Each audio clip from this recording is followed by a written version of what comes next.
Científicos de la Universidad Británica de Bristol han podido demostrar cómo los finos pelillos que cubren la superficie del abejorro, Bombus terrestris, sufren el empuje de un campo eléctrico, transmitiendo un impulso nervioso. En función de lo que han encontrado, proponen que estas estructuras actúan como mecanorreceptores eléctricos. En el caso de las abejas melíferas, parece que esa recepción de campos eléctricos, que puede servir en la localización de las flores que las surten de materias primas, se realiza por medio de las antenas.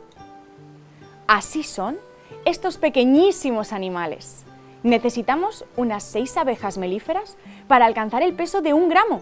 Sin embargo, detectan campos eléctricos, ven más allá del color violeta e incluso pueden hablar. ¡Una maravilla de diseño! Hemos entrevistado a un maestro apicultor que ha establecido con su familia un aula museo de abejas en Pollales del Hoyo, en la Sierra de Ávila. A pesar del pequeño tamaño de este pueblo serrano, cuenta con 2 museos, un interesante museo del juguete y otro de abejas y apicultura.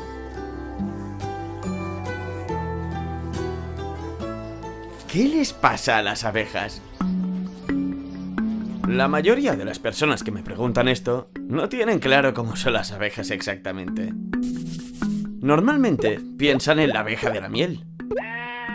Básicamente, porque es la que nos da la miel. La abeja de la miel es solo una de las muchas especies de abejas, y bastante especial, porque está cuidada por los apicultores. Pero hay muchas más abejas silvestres. Las hay grandes, pequeñas, peludas o brillantes, con las antenas más largas o más cortas, con el culo rojo o con el culo amarillo. De hecho, solo en España hay más de 1000 especies de abejas diferentes. Para hacernos una idea, el doble que de pájaros. La mayoría viven en solitario y no forman colonias, y son importantísimas para las plantas. Por ejemplo, algunas especies de abejas son buenísimas polinizando tomates, otras romero, otras peras o zarzamoras. Entre todas, permiten que las plantas se puedan reproducir, incluyendo muchos de los cultivos que nos alimentan. Desgraciadamente, muchas están desapareciendo. La Asociación Naturalia de Larután se ha desplazado hasta Pollales del Hoyo, en Ávila, para interesarse y saber más de un ser muy especial, fascinante, la abeja. Y para ello hemos venido aquí y tenemos a Gerardo, que es quien lleva este aula museo, junto con su esposa Inocencia y Javier, su hijo. Ellos forman el equipo de expertos, pero no solo expertos, sino entusiastas de este pequeño animal. Gerardo, buenos días. Lo primero que te preguntamos, ¿cuál es el origen de esta pasión por la abeja? Pues no hay antecedentes familiares, que podía parecer, ¿no? Bueno, todo fue casualidad. Ya sabes que la vida te empuja a veces para donde tú no quieres ir o donde no pensabas ir, ¿no? Y entonces... O sea, que las abejas no formaban parte no, en absoluto, de un inicio... Nosotros estuvimos estudiando magisterio en Madrid, yo soy de aquí de Pollales y hice magisterio en Madrid y conocí ahí, ¿no?, a mi mujer. Y luego pues decidimos venirnos a vivir al campo, a vivir en el campo y del campo. Bueno, una de las alternativas que se ofreció fueron las abejas. Un amigo, me invitó a sacar miel un día y a partir de ahí todo lo que vamos a ver. Bueno, el caso es que de esto ya hace años. Pues Sí. bueno, yo como apicultor ya llevo 40 años, llevamos aquí, 40. 40 años de apicultor. Sí. Y ese primero, dedicarse a la apicultura, se va desarrollando muy con el tiempo. Muy poquito a poco. Nosotros somos autodidactas, o sea, no ha habido formación anterior ni nada, ¿no? Sencillamente, bueno, pues a partir del conocimiento de las abejas, que son unos seres totalmente atrayentes, ¿no?, que crean pasión a cualquier persona que se acerque a ellas, pues a partir de ahí todo. Empezamos a leer, a ver, bueno, el diario de un apicultor, en principio, y luego a base de leer y de las conociendo poquito a poco, pues se ha llegado a hacer todo esto. Se llega a tener un museo, el aula museo, ¿no?, donde se desarrolla una faceta además pedagógica. Sí. No es solo bueno, yo estuvimos unos años como apicultores al principio, pero enseguida se me ocurrió, porque claro, había que dar a conocer la experiencia y además pues había que vivir también, ¿no? Tenemos 2 hijos y bueno, había que vivir. En el campo es difícil, vivir en el campo y del campo es complicado, ¿no?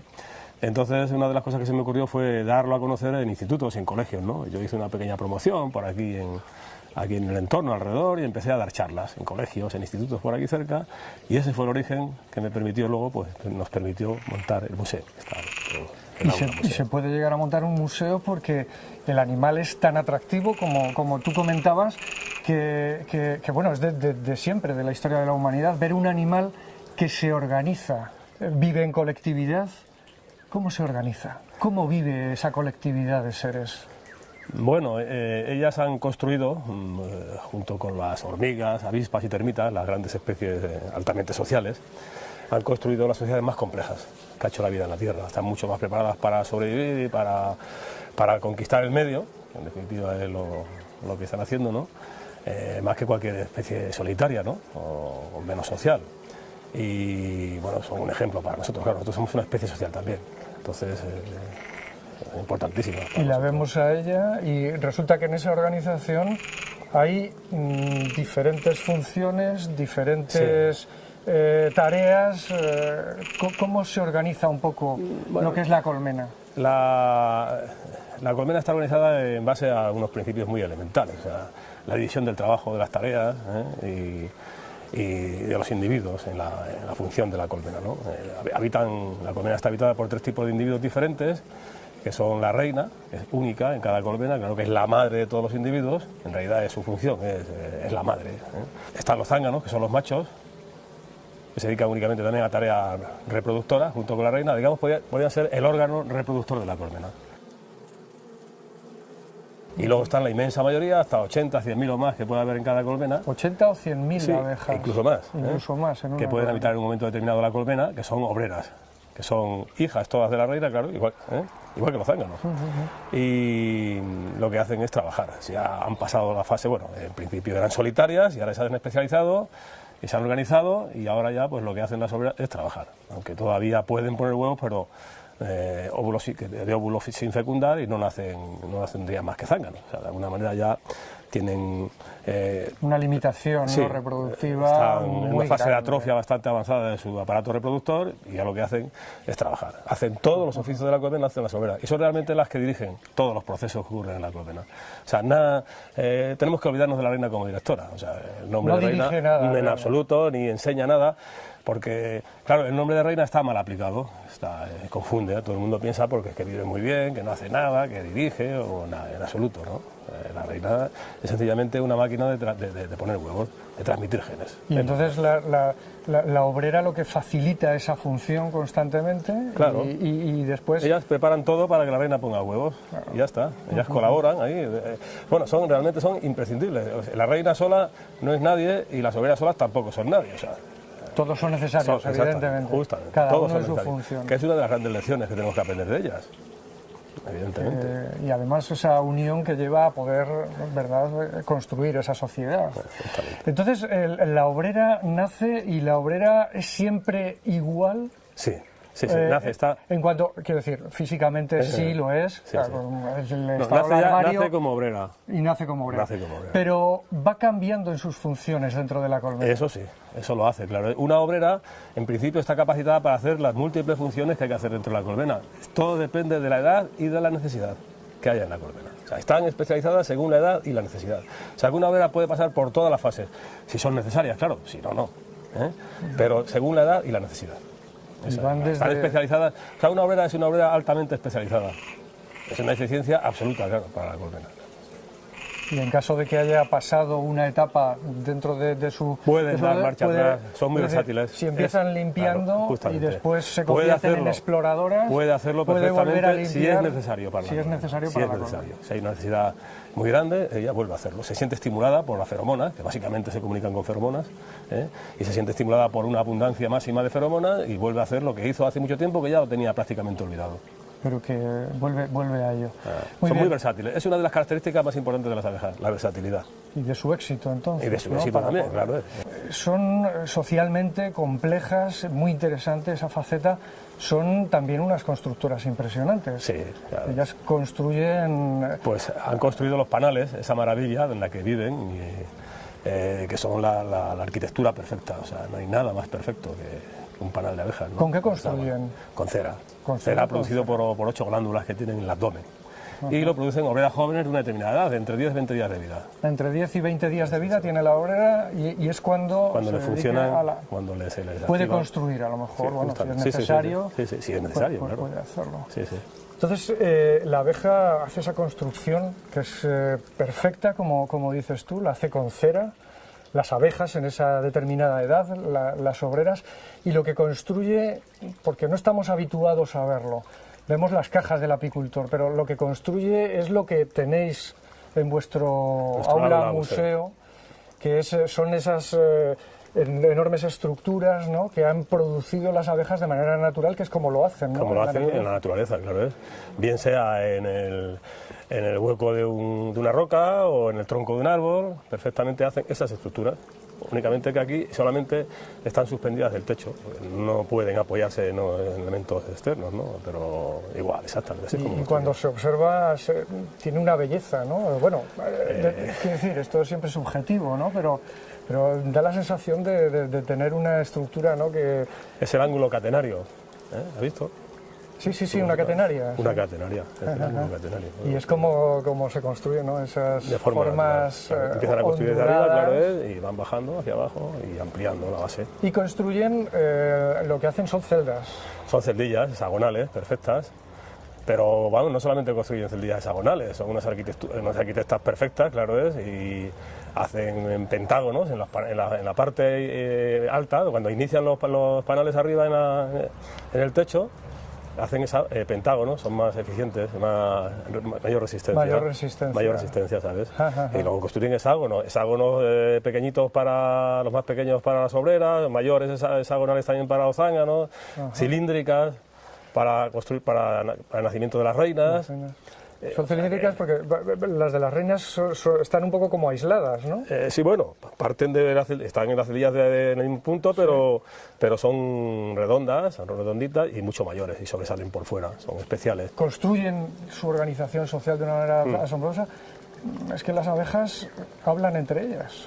Sí, claro, esta sociedad no podría funcionar si no tiene una comunicación intensísima entre ellas, ¿no? Básicamente lo hacen a través de feromonas, se conocen ya más de 30 feromonas para comunicarse entre sí las abejas y se comunican también tocándose, fundamentalmente también con las antenas dentro de la colmena, hacen sonidos con las alas y el tórax, movimientos de cabeza, es múltiple la comunicación de las abejas, ¿no? Y interactúan de un modo muy, muy intenso. Y ¿no? ese hablar simbólico, que yo te he oído aquí explicarlo, ¿no? en tu aula, en vuestro aula museo, en el aula museo familiar, ese lenguaje que es un poco parecido al humano, ¿no? En cuanto al simbolismo, ¿no? Que y a la estructura con la que está construido, la danza del 8.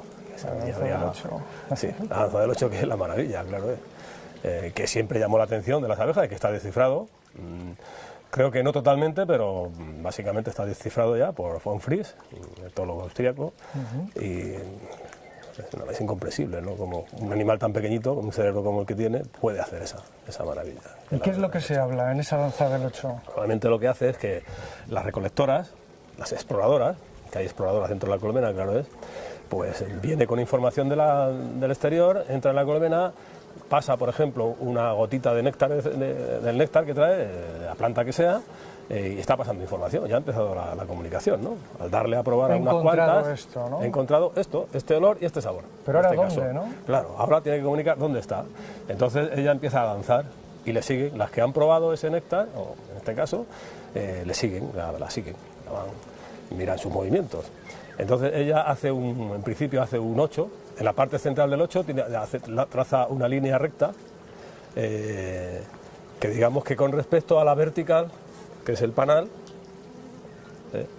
la vertical del panal, pues marca un ángulo, que ese ángulo ellas trasladan al sol, que es el punto que utilizan como referencia. O sea, que ese centro del 8 sería la orientación, ¿no? Exactamente. ¿Dónde se encuentra la dirección. Este néctar que yo os he traído? Exactamente, bien. Y además, al mismo momento, en el mismo tiempo, cuando pasa por esa línea central, baila, digamos, de una manera, mueve el abdomen, el cuerpo, con una determinada intensidad, y les dice dirección y distancia en la que está ese alimento.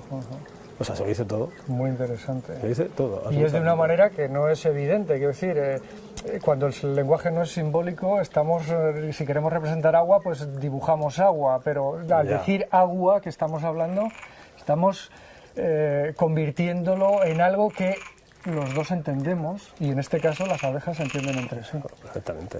No tiene ningún problema. Luego, claro, utilizan luego los sentidos, claro. Luego está el olfato, la vista y el gusto.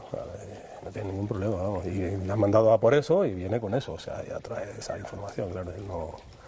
Trabaja en especialidad según la edad y la necesidad, y entonces, según la rentabilidad también, claro es. O sea, de la misma colmena, en el mismo momento, 1.000 individuos trabajan los cantuesos, 7.000 están en los cerezos, 18.000 en la zarzamora y 3.000 están en el... Y llevan su información y la colmena decide cuál es a lo mejor el lugar más apropiado. No. Se lo dice ya la abeja. Se lo está diciendo la abeja. Con los movimientos, la intensidad de los movimientos implican cuanto más rápidos son, más intensos, más rápidos son los movimientos, quiere decir que es más rentable, que está más cerca, que hay mucho, que es más interesante para la colmena, y esos movimientos, digamos, más nerviosos, en principio, atraen a más individuos. Se transmite la información, una parte de la información se transmite, o sea, para llamar a los otros individuos a que vengan a recibir esa información, se transmite a través del panal, que es fundamental en la colmena, claro. Las vibraciones que producen esos movimientos en el panal transmiten. Cuanto más vibra, más individuos vienen a recibir esa información, más individuos van a ese lugar. Al lugar. ¿Comprendes? Seleccionan información. Esa es la clave. La enorme cantidad de información. Muy interesante, Gerardo.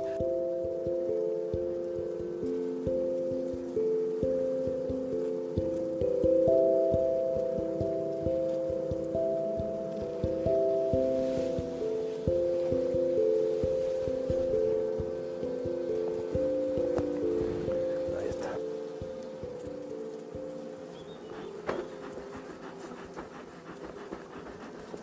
Bueno, ya vamos a quitar. Vamos a descubrir aquí. Vamos a dar un poquito de humo. Están muy tranquilas, ¿eh?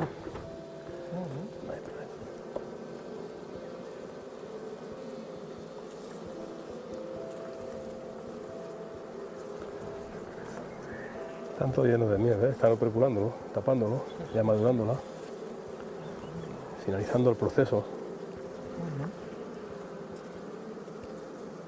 Gerardo, lo que más conocemos es la parte doméstica de la abeja.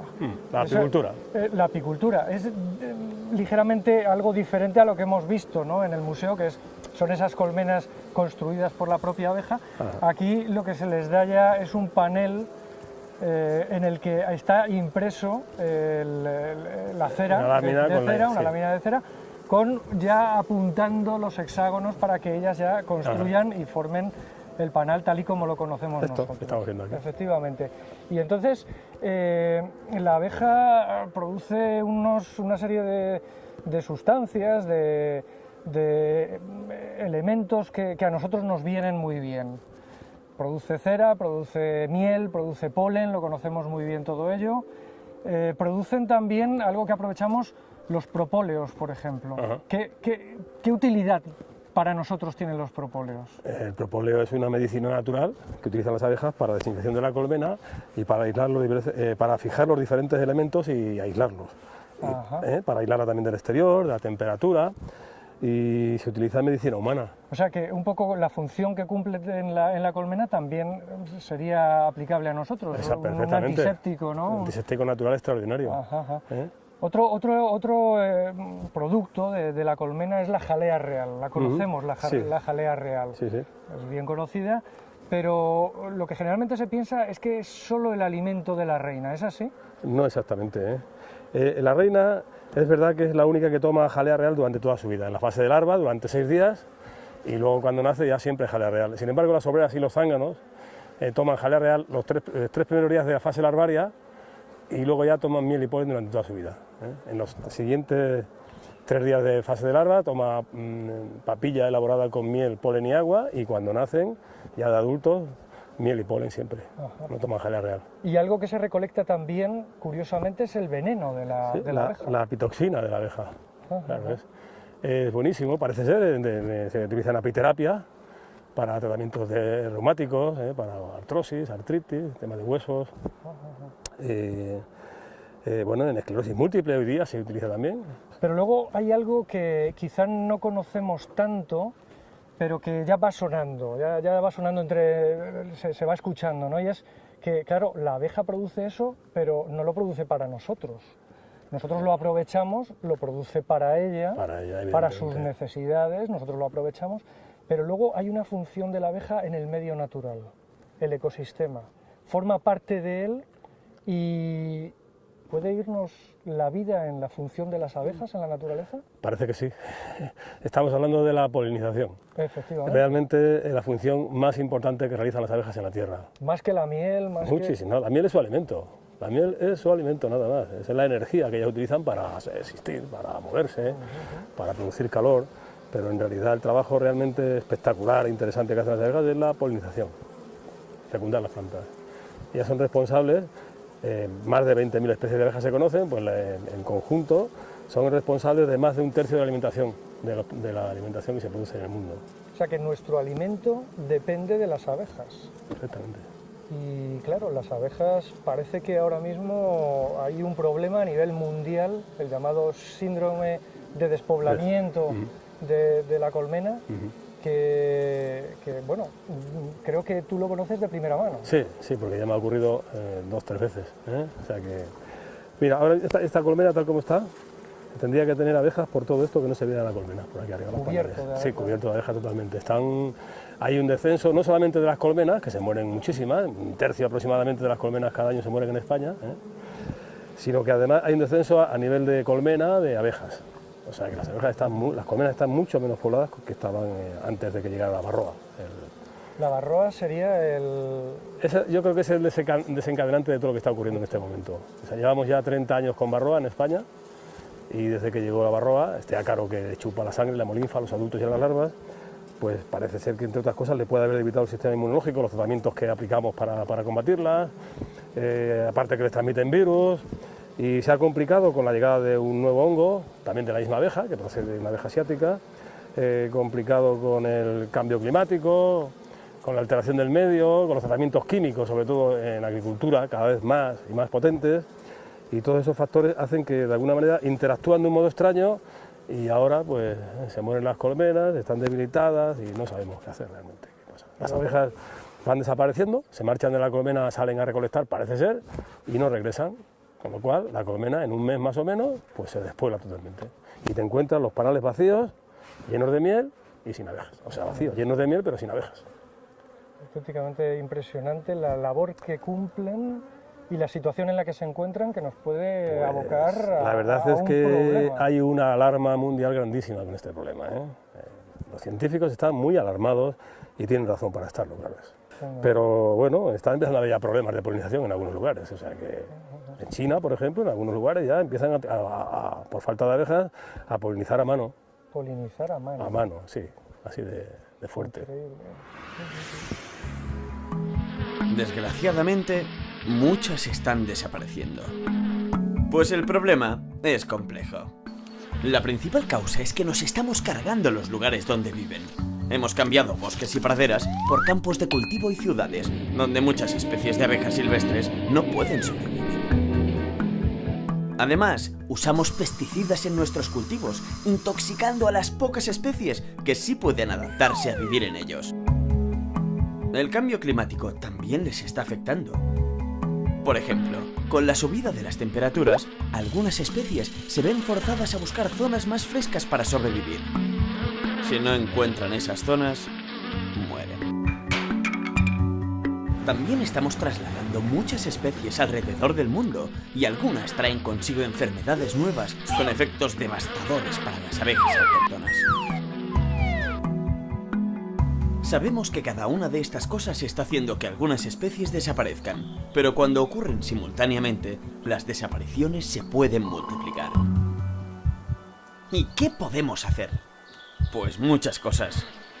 Para empezar, tenemos que conservar mejor nuestro paisaje preservando zonas naturales. También hay que hacer las zonas habitadas y cultivos más amigables para las abejas. Por ejemplo, manteniendo flores nativas en ellos. Tenemos que minimizar el uso de pesticidas y, si es posible, eliminarlos. Hay que frenar el calentamiento global, reduciendo las emisiones de CO2. Y eso no solo por las abejas. Y ser más cuidadosos en no mover animales indiscriminadamente alrededor del planeta.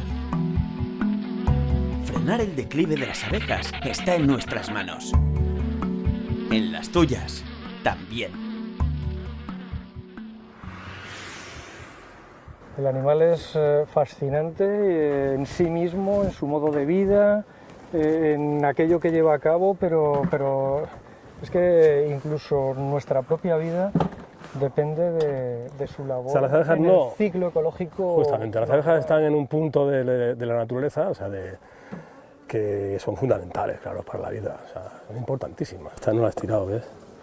Mira que no ha llegado a estirar. Eso no lo han tocado todavía. La reina, cuando extraemos la miel, bueno, la reina siempre está en los panales que tienen las larvas. Aunque tengan miel, pues tiene larvas, pero también tiene miel, bueno, bien. Pero se las reconoce perfectamente a las larvas, con lo cual, como la reina está en esa zona, ese panal no le extraemos la miel, o sea que no corremos mucho riesgo de que la matemos o algo. Y se sabe que está allí con... Claro, más o menos. Se ve esta no tiene, vamos a coger otra, porque esta se ha quedado sin reina. Uno de los problemas que ha habido esta primavera, que se han marchado cantidad de enjambres, de jabardos y... mira, ¿ves? Todo esto son larvas de obrera ya. ¿Vale? Se distingue perfectamente la tapa de la miel de la tapa de las larvas. O sea que el apicultor no tiene ningún problema a la hora de extraer la miel.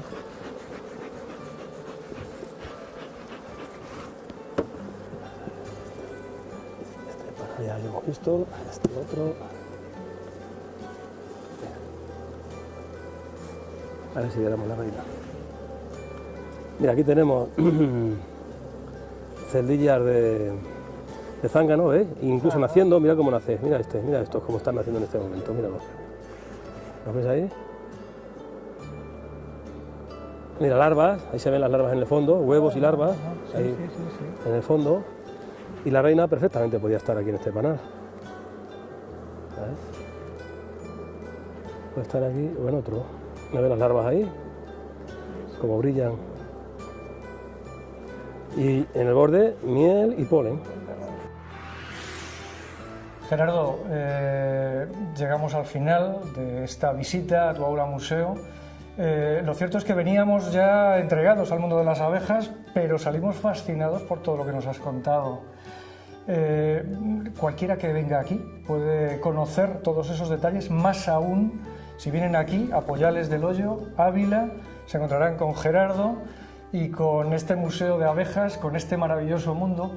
Nosotros te damos las gracias, te damos a ti las gracias, Gerardo, a Inocencia, a Javier, el equipo de este museo, porque nos habéis tratado muy bien a Naturalia y Larután, que hemos venido para conocer más y sobre todo por la labor que realizáis. Muchas gracias. Muchas gracias a vosotros, un placer. El ser humano se ha visto sorprendido desde sus orígenes por el comportamiento de las abejas. Cuanto más conocemos sobre ellas, más las admiramos. No será la última vez que visitemos a este minúsculo gigante de la naturaleza. Te esperamos de nuevo aquí, en Naturaleza en Conciencia.